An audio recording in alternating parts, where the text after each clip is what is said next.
안녕하십니까. 신의균의 국방TV 시큐리티 뉴스입니다. 자, 오늘도 이 우크라이나 전황 관련한 소식을 알려드리도록 하겠는데요.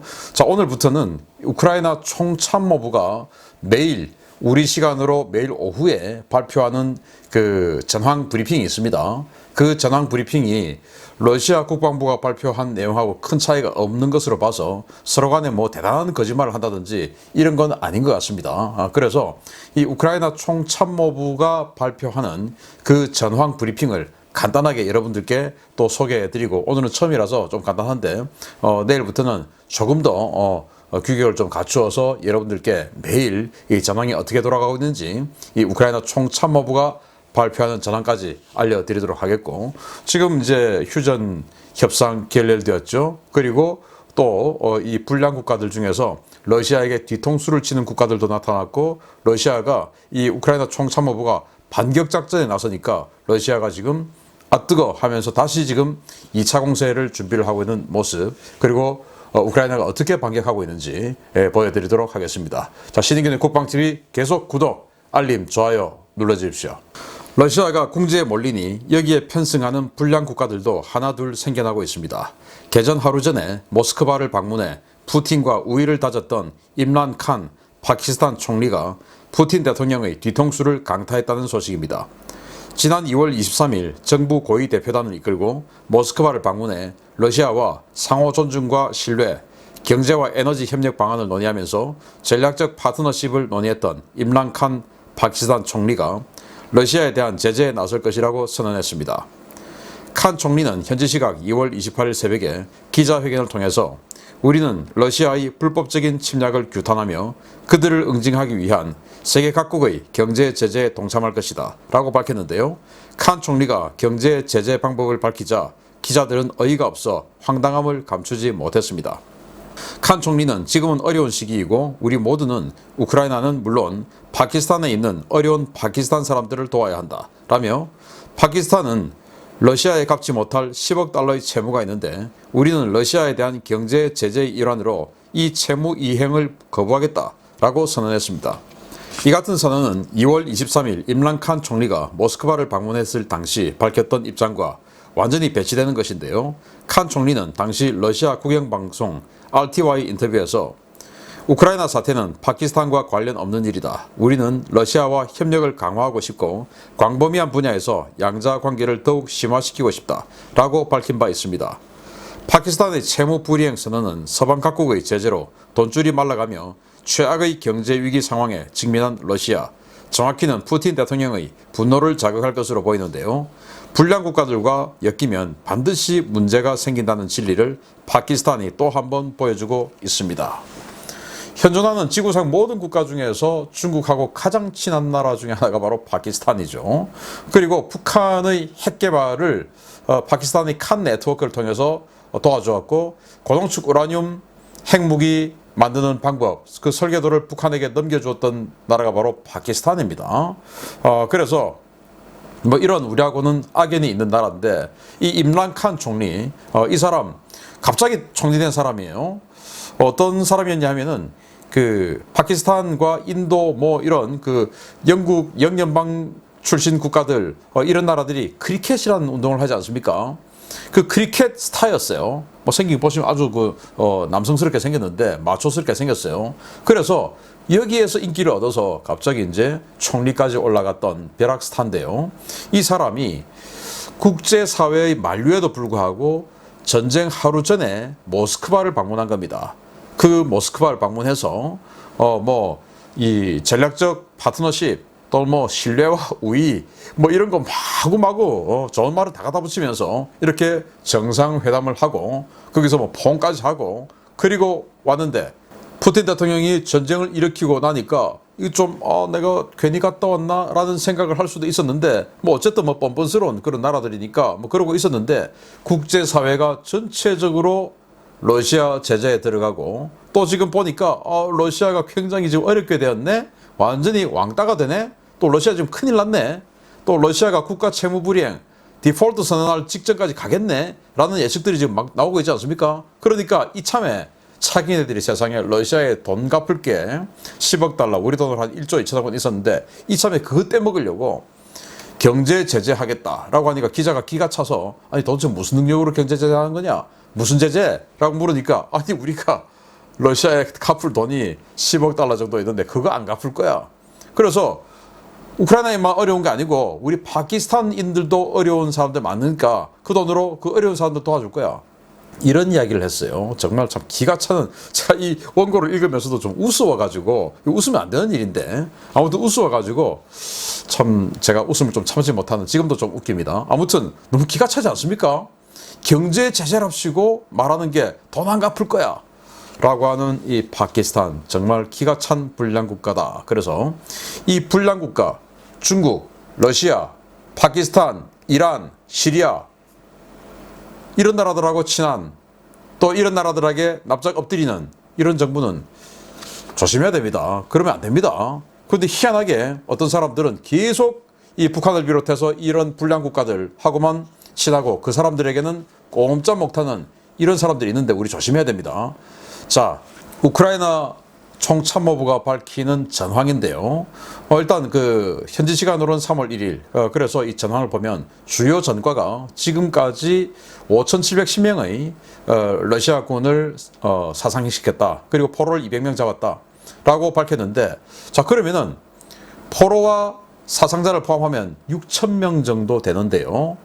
자 여러분들 뭐 잘 아시겠지만 부대 전체의 3분의 1 정도가 사상을 당하면, 즉 3분의 1 정도가 손실을 당하면 그 부대는 거의 전멸에 가까운, 즉 전력 제외 되는 거 아니겠습니까? 그러면 지금 저 러시아의 대대 전술단 중에서 그 대대 전술단의 한 전술단이 1,000명이라고 하는데 그 중에 실제 전투병력은 한 500명 정도 돼요. 그런데 이 정도로 지금 포로가 잡히고 했다라고 하는 것은 수십 개 대대 전술단이 무력화됐다라는 겁니다. 물론 뭐 우크라이나 군이 얼마나 사상을 당했는지는 알 수가 없으나 어쨌든 이 러시아 군이 6,000명 정도가 사상을 당했다. 수십 개 대대 전술단이 무력화됐다는 것이고, 이건 탈영해서 도망간 건 뺀 겁니다. 그러니까 그렇게 탈영해서 도망간 거, 지금 뭐 제가 여러 번 사진 같은 거 보여드렸지 않습니까? 그런 거 합하면 어마어마한 대대 전술단 숫자들이 지금 무력화됐다. 그리고 총 지금까지 전차 198대, 차량은 1211대를 격파를 했고요. 야포 101문을 격파를 했고 항공기는 총 58대를 격추했다 라고 이야기를 하는데, 여기서 추가로 또 격추한 게 또 어제 5대를 더 격추한 게 또 나옵니다. 자 그러면서 이 지도는 지금 BBC에서 만든 지도인데요. 여기에서 키예프가 있죠. 이 수도. 그리고 하르키우, 여기가 이제 두 번째 도시죠.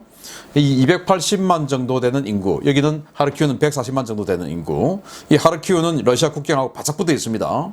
그래서 이 하르키우를 성공적으로 방어하고 있다.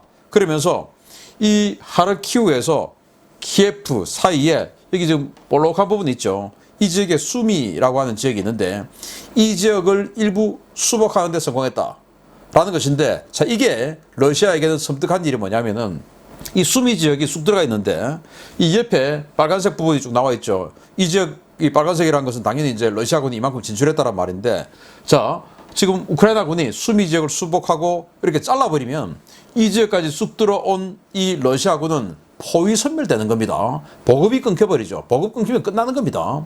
기동부대들, 전차, 장갑차, 차량들로 이루어진 기동부대들은 기름 떨어지면 끝이죠. 그리고 남의 영토에 들어가가지고 식량 떨어지면 끝이죠. 그런데 지금 이 뭐 1인 1카메라 들고 있는 이 시대에 아무데나 들어가서 민간인 지역에 들어가서 약탈하고 식량 약탈하고 하면은 그 전범으로 나중에 큰 처벌 받습니다. 그래서 못하는 겁니다. 그렇게 되면 고립되면 전부 항복인 겁니다. 그래서 지금 러시아는 지금 이 지역의 심각한 어떤 그 고립 위기에 처해 있고요. 그리고 체르니히우, 그러니까 이 키예프에서 북서쪽 지역에 체르노빌 원전 있는 바로 그 밑인데 여기에서 지금까지 굉장히 밀리고 있었는데 다시 공세로 전환했다라고 우크라이나 총참모부가 밝혔고, 그리고 이게 남부 지역에 아주 큰 항구 도시죠. 오데사, 흑해 연안인데 여기에 대한 상륙 작전을 계속 지금 러시아가 준비를 하고 있는데 어제까지도 기상 상태가 안 좋아서 상륙함들이 작전할 수 없어서 상륙을 못했다라는 것이고, 그리고 우크라이나도 그렇고 러시아도 그렇고 과거 소련에서 나왔던 나라들이기 때문에 이 공군기지들 활주로 상태가 우리하고 좀 달라요. 우리는 완전히 그냥 바짝바짝한 그런 아주 말끔한 그런 활주로인데, 러시아, 과거 소련에서 출발한 이런 국가들의 활주로는 바둑판식으로 블록으로 이렇게 되어 있습니다. 왜? 냉전시대 때 제공권은 항상 미국이 가지기 때문에 미국 전투 폭격기들이 와서 언제든지 폭격을 할 수 있기 때문에 그 폭격을 딱 당하면 이 블록 하나만 떼내서, 폭격당해서 파괴된 블록 하나만 떼내서 다른 블록으로 갖다 꽂아버리면 되는 겁니다. 타일처럼. 그렇게 해서 러시아, 우크라이나 할 것 없이 공군기지들은 전부 이렇게 타일처럼 만들어 놨어요. 그래서 이 미사일 맞고 파괴된 이런 타일들 떼내고 다른 타일 갖다 붙이면 금방 복구됩니다. 우리하고 좀 달라요.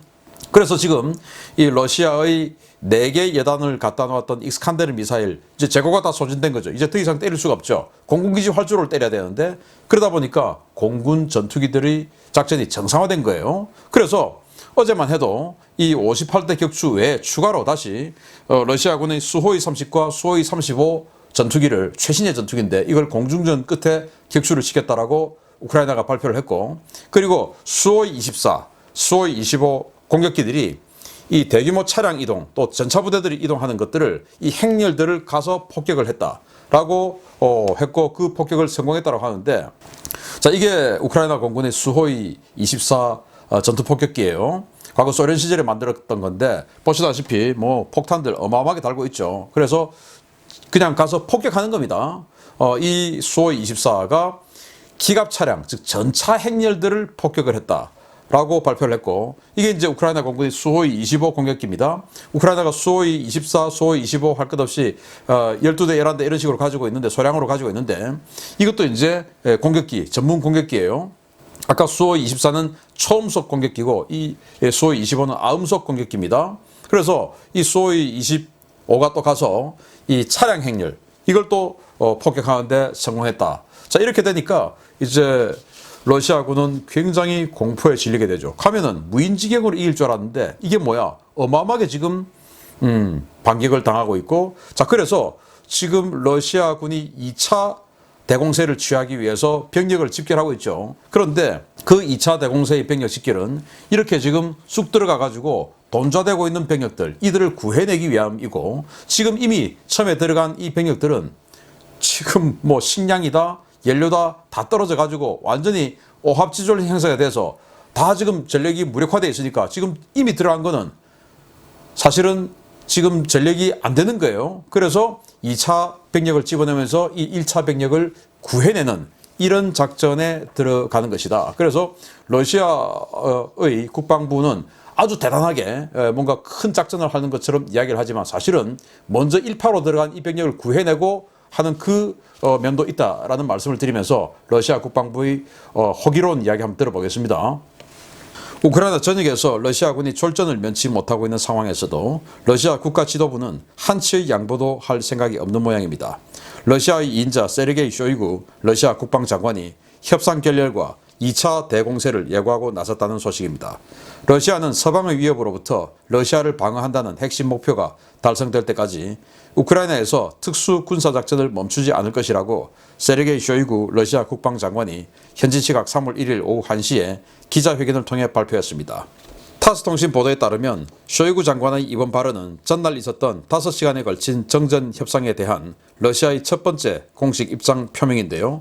쇼이구 장관은 러시아는 블라디미르 메딘스키 대통령 수석 보좌관, 안드레이 루덴코 외무차관, 알렉산드르 포민 국방차관, 러시아 의회 국제문제위원장 레오니드 슬루스키 등 대표단을 보내서 우크라이나와 협상했지만 의견차를 좁히지 못했고 우리는 결론을 냈다라며 군사작전을 계속할 것임을 선언했습니다. 쇼이구 장관의 발언과 함께 러시아군은 대규모 부대 이동을 시작했습니다. 키예프 북쪽에서는 대규모 차량화 보병부대가 키예프를 향해 남하하고 있고, 우크라이나 제2의 도시 하르키우와 러시아 쿠르스크 지역과 인접한 우크라이나 수미 지역에서는 대규모 차량 부대와 공중 강습 전력이 공세를 위한 공격 개시선으로 이동하는 모습이 포착되었습니다. 러시아의 동맹인 벨라루스군 역시 우크라이나 국경으로 대규모 병력을 투입하고 있습니다. 문제는 러시아군 지도부의 마음과는 정반대로 움직이는 전선 상황입니다. 러시아가 대규모 추가 병력을 투입하는 것은 우크라이나에 먼저 투입된 병력들이 곳곳에서 고립당한 상태에서 격퇴당하거나 항복했기 때문입니다. 러시아는 자국 영토 안에서 하르키우에 대규모 포격을 가했지만 정작 하르키우 도심과 도시 외곽에서는 우크라이나 군과 민병대 항복하는 러시아 병사들이 속출하고 있고 대공세 예고장을 받은 우크라이나 군은 겁을 먹기는커녕 기념사진을 촬영하고 콧노래를 부르며 다음 전투를 준비하고 있는 모습을 보여주고 있습니다. 이 때문에 러시아 일각에서는 이번 하르키우 대포격을 두고 러시아가 많은 사상자와 포로 발생 위험이 있는 직접 전투 대신에 대규모 화력 투사를 통해 항복을 받아내는 초토화 전술로 선회한 것이라는 관측도 내놓고 있는데요. 러시아의 탄약 재고는 이를 뒷받침할 수준이 되지 못하는 것으로 알려져 전황은 러시아에 갈수록 불리하게 전개될 것으로 보입니다. 자, 지금 러시아가 2차 대공세 준비를 이렇게 하면서 수킬로에 걸친 증원 전력 행렬들을 위성사진을 통해서 공개가 되고 있고 이런 상황인데, 이게 이제 아까 제가 이 수미 지역 쑥 들어와 있는데 그 수미 지역을 끊어버리면 들어온 병력들 완전히 그냥 포위선멸 고립되어서 전부 포로되는 것이죠. 그걸 구하기 위해서 지금 수미 지역에 대규모 병력을 투입한다. 너무 이제 전선이 아니고 어떤 그 특정 부대 집단들이 쑥 들어가 버렸으니까 이게 또 집어내야 되죠. 그래서 수미 지역에 많은 병력을 지금 보내는 것이다 라고 볼 수 있는 것이고, 자, 이렇게 해서 더 많은 병력을 집어넣어서 기존에 들어갔던 병력을 빼내와야 되는데 현장에서는 좀 이상하죠. 그리고 또 벨라루스, 여기도 지금 아마 앞으로 제재를 상당히 맞고 큰일 날 것 같은데, 벨라루스 루카셴코 대통령은 자기들은 참전 안 한다 라고 했지만 이거 지금 벨라루스 병력들이에요. 여기가 지금 이 국경을 넘어갔다라면 침략군이 되는 거죠. 지금 이 사진들은 전부 벨라루스 군들입니다. 그래서 만약에 이 벨라루스 군이 이 우크라이나 영토로 딱 들어가 버리면은 침략군 되는 겁니다. 아마 앞으로 같은 처벌을 받게 되지 않을까라고 생각이 되고요.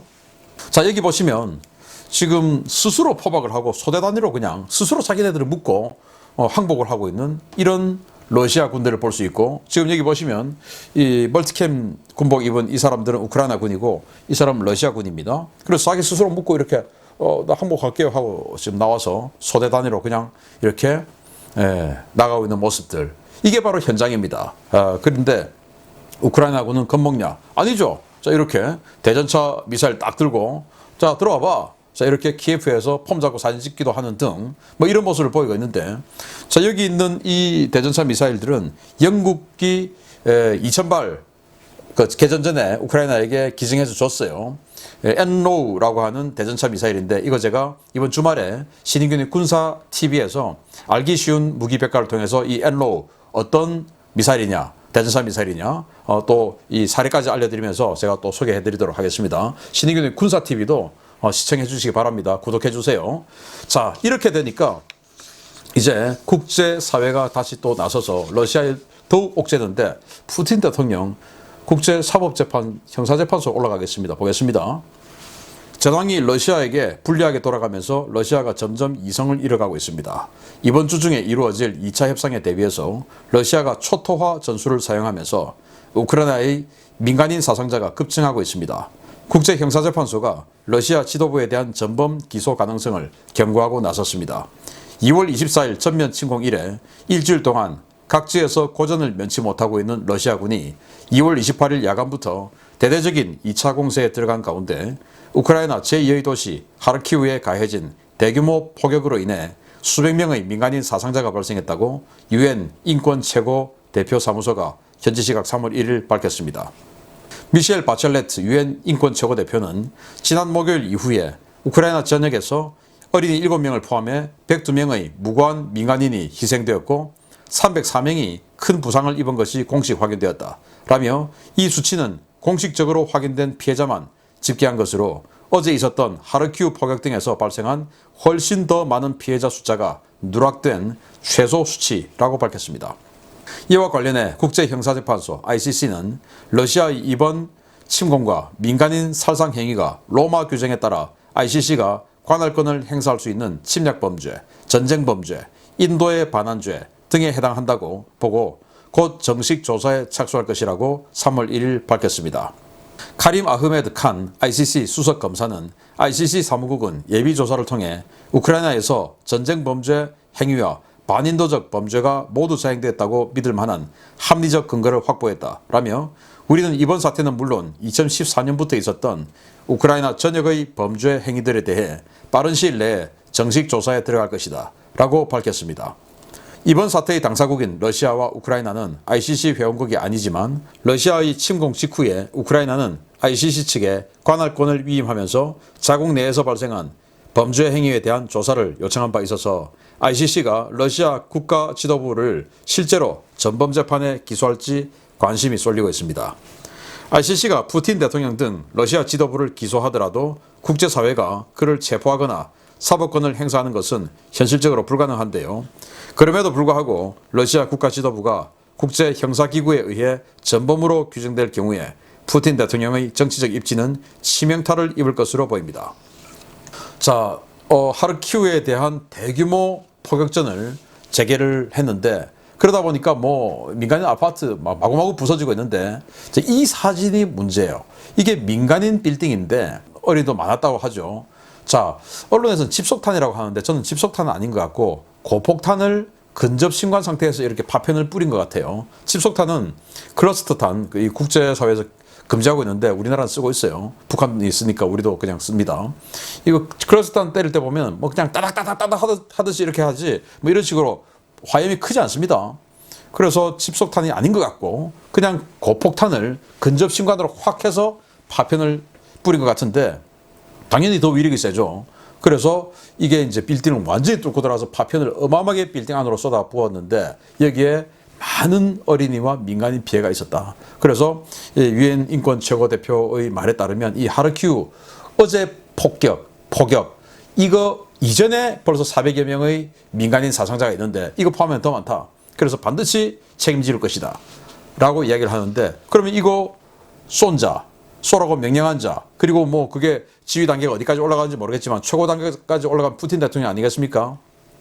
ICC는 123개 국가가 모여서 만든 형사기구예요. 우리나라도 회원 가입되어 있습니다. 그런데 우크라이나, 러시아는 회원이 아니에요. 그러나 우크라이나는 즉시 관할권을 넘겨주고 지금 이제 ICC의 이 기소 수사 관할권으로 우크라이나를 이제 신속하게 준 겁니다. 그래서 이 속죄주의 원칙에 따라서 우크라이나 영토 내에서 발생한 이 인권 범죄에 대해서 또 전쟁 범죄에 대해서 인도주의에 반하는 범죄에 대해서 ICC가 기소를 할 수 있어요. 러시아는 회원국이 아니기 때문에 기소할 수 없고 지금 우크라이나 내에서 벌어지고 있으니까 그래서 지금 러시아 군들이 하고 있는 이런 행위에 대해서 다 조사해서 기소하겠다라고 이야기를 하니까 앞으로 푸틴 대통령 나중에 해외여행도 못 가게 됐습니다. ICC 회원국이 있는데 가면은 만약에 기소가 됐을 때 거기 가면 체포될 수도 있으니까 러시아는 회원국이 아니라서 체포할 수 없지만 아무튼 이런 상황이 있습니다. 계속 여러분들께 전황 알려드리고 오늘부터 이제 우크라이나 총참모부의 전황 브리핑까지 곁들여서 알려드리도록 하겠습니다. 신익의 국방TV, 군사TV 구독, 알림, 좋아요 눌러주십시오. 마치겠습니다. 감사합니다.